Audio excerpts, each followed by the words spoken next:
Bonjour à toutes et à tous et bienvenue pour ce nouveau numéro d'On vous en parle.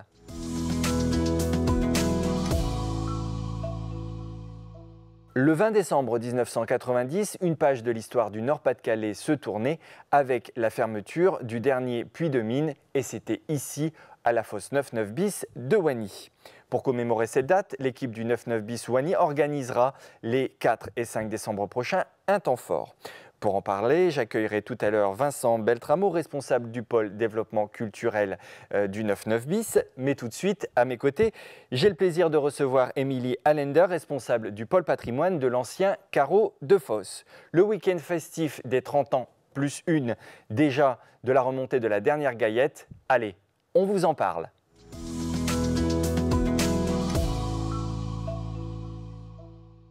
Émilie, bonjour. Bonjour Sébastien. Alors, comme je le disais, il y a 31 ans qu'on a remonté ici la dernière gaillette de charbon. Le temps fort que vous organisez autour de cet événement était initialement prévu l'année dernière. Il a été annulé pour des raisons que l'on connaît tous. Aujourd'hui, comment l'avez-vous adapté 30 ans plus une année donc après cette remontée de la dernière gaillette?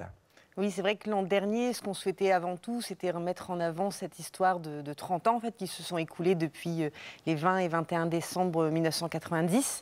Donc c'était mettre à l'honneur à la fois cet événement symbolique, historique, et mettre aussi à l'honneur tous les acteurs qui ont contribué à reconvertir le site, à lui redonner une seconde vie.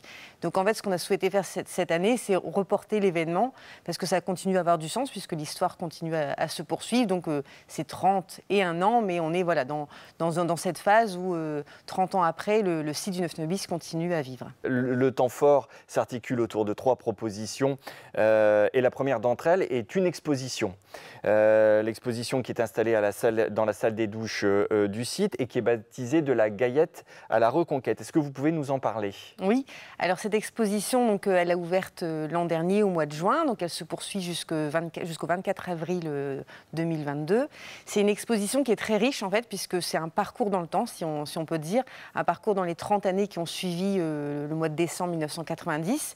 Donc on voulait vraiment mettre en avant cet événement du 20 et 21 décembre 1990 et les 30 années qui ont suivi. Elle est très riche, donc on peut y passer, on peut vraiment piocher en fait, dans les différents éléments, parce qu'il y a des objets, il y a des sons, il y a des vidéos, des photographies aussi, oui.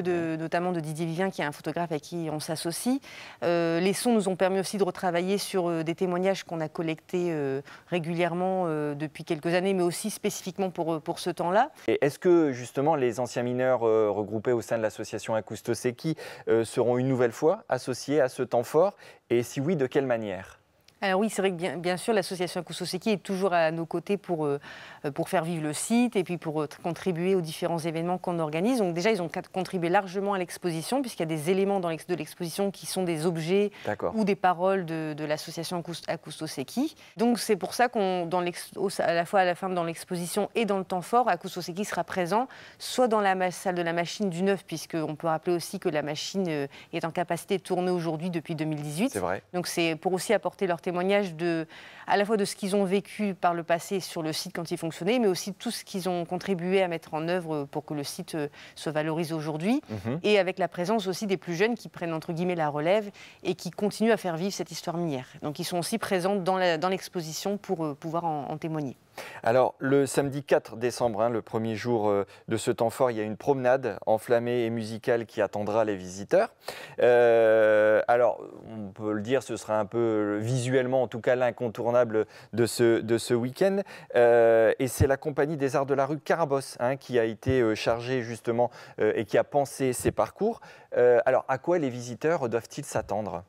Alors avant tout, je dirais que ce temps fort, il sera marqué sous le symbole et le signe de la lumière. D'accord. La lumière parce que il faut rappeler que le feu, le feu, la détonation, enfin tout ce qui est du vocabulaire un peu de ce type-là, ça rappelle forcément le travail des mineurs. Ça s'inscrit dans le cadre des fêtes de la Sainte-Barbe. D'accord. C'est aussi, on voulait aussi pour ce temps fort-là que la lumière elle ait du sens, parce qu'on est au mois de décembre, il fait sombre, la mine c'est un univers très sombre, donc on voulait essayer de jouer aussi sur les contrastes.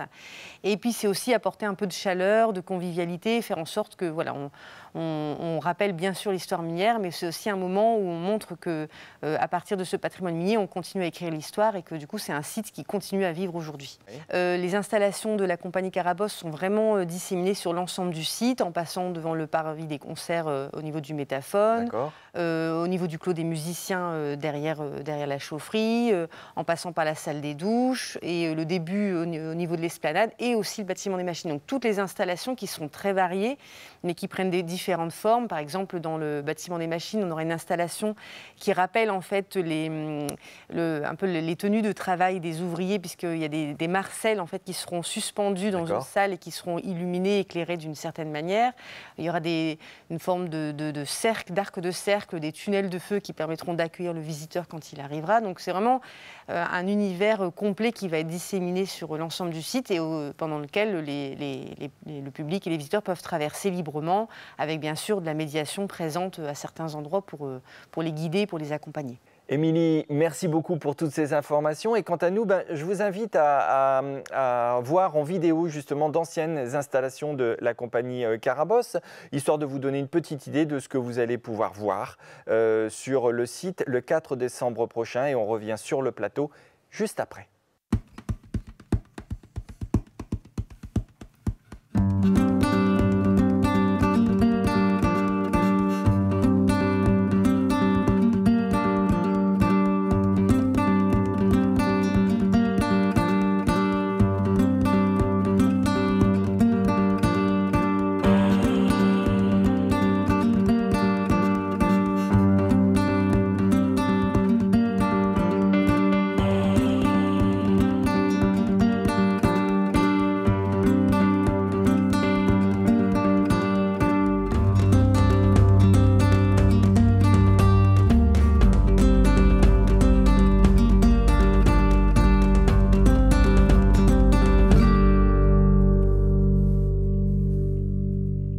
Voilà, de retour sur le plateau dont vous en parle avec mon second invité, Vincent Beltramo, responsable du pôle développement culturel du 99 bis. Vincent, bonjour.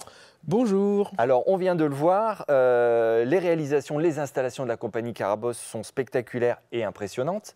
À Wany, elles seront donc disséminées sur l'ensemble du site. Et quels seront du coup les besoins de la compagnie pour le déploiement de ce grand dispositif? La compagnie Carabosse, c'est une compagnie qui a tourné à l'international. Il nous racontait, il nous confiait qu'il leur était arrivé de jouer sur les 5 continents en l'espace de 12 mois. Bon, voilà, il n'y a pas énormément d'artistes qui peuvent se targuer d'une telle envergure. Et cependant, avec le caractère aussi très, très humain, et j'irais jusqu'à dire presque très attachant qui les caractérise, il y avait cette volonté commune pour eux et pour nous d'ancrer cet événement véritablement dans le territoire auquel il allait s'adresser. Et alors, pour ce faire, on a imaginé un certain nombre d'actions, de concerts avec eux pour pouvoir effectivement embarquer la population locale et les habitants et toutes les personnes qui, je l'espère, pourront profiter largement de cet événement, donc à travers différentes initiatives. Alors, pour en revenir à la question initiale, il y a cet appel à de la main-d'œuvre, à des renforts. Les festivités, c'est le 4 et 5 décembre. Carabosse, c'est donc le samedi 4. Mais en réalité, l'installation commence dès le lundi 29 novembre. On va rechercher là des habitants, des bénévoles qu'on va recruter sur appel à participer pour installer tout au long de la semaine avec la compagnie. Et puis, il y aura également un partenariat qui sera noué avec la mission locale Hénin-Carvin à la même fin pour donner ce coup de main qui est absolument nécessaire pour que tout se déroule bien. C'est l'occasion aussi de vivre de l'intérieur une compagnie telle que Carabosse. Et puis, il y a la volonté de jouer cette carte de l'inclusion jusqu'au bout avec des costumes, par exemple, qui sont réalisés pour l'ensemble des bénévoles et complices de la compagnie, ce qui fait que le jour J, tout le monde est costumé aux yeux du public, vous êtes un membre à part entière de la compagnie. Voilà. D'accord. Et puis alors, si on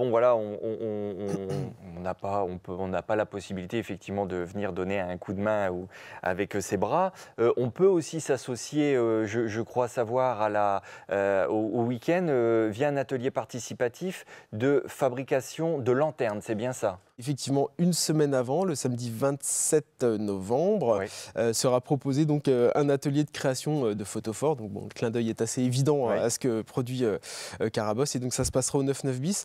Et on aura l'occasion ensuite de faire accrocher les photophores réalisés au crochet de la salle des douches pour nous aussi, d'une certaine manière, contribuer à l'installation.